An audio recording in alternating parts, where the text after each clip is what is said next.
Jarvis Products Corporation hydraulic motor dyno tester. On this screen you have how much pressure it is taking to run the motor, the gallons per minute, how much flow is running through the motor. You have the actual motor RPM. These lights, this is a no load RPM, fail or pass. Full load, which is full brake, full power, fail or pass. CW, this motor spins clockwise.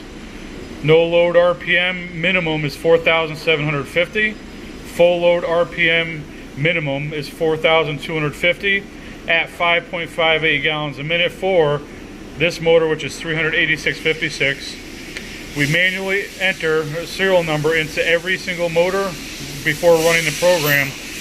So when it's done running the program, the machine automatically prints out a label with all the information during the runtime. Now we're going to select the 381.72 that we're about to dyno.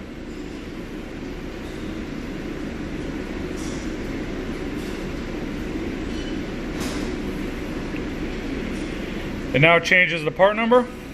You can now see that the no load RPM has changed, the full load RPM has changed, and the flow gallons per minute has changed for this motor. We're now going to enter the serial number. 15087. 15087. Enter. So now that serial number is in the system.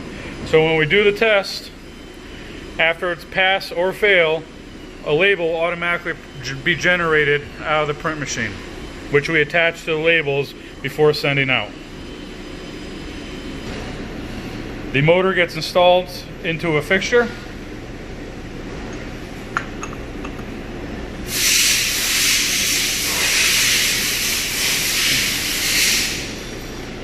We then attach a coupling that's splined so it drives the actual belt.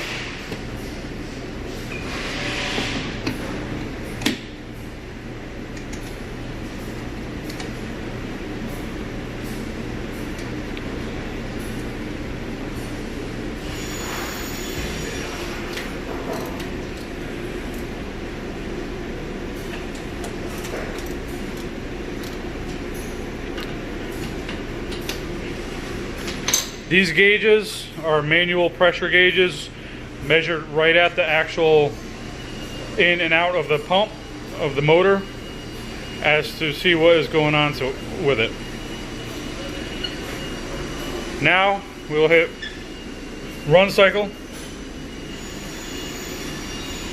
The pressure will start building, the pump RPM will start going up, the motor RPM increases.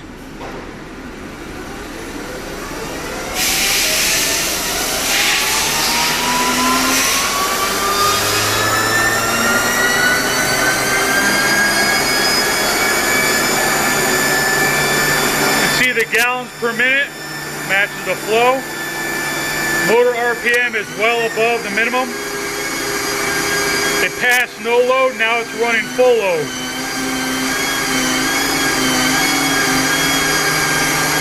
Full load RPMs 8,000, minimum is 6,000. This is a good motor. Now the label automatically gets generated after the motor test has finished, putting down all the information of that motor, including the serial number, part number, the no load, the full load, the gallons per minute, and the pressure, and whether or not it has passed or failed. The screen also shows a pass or failed. You can see that it has passed both no load and full load tests. You cannot continue until you exit out of it.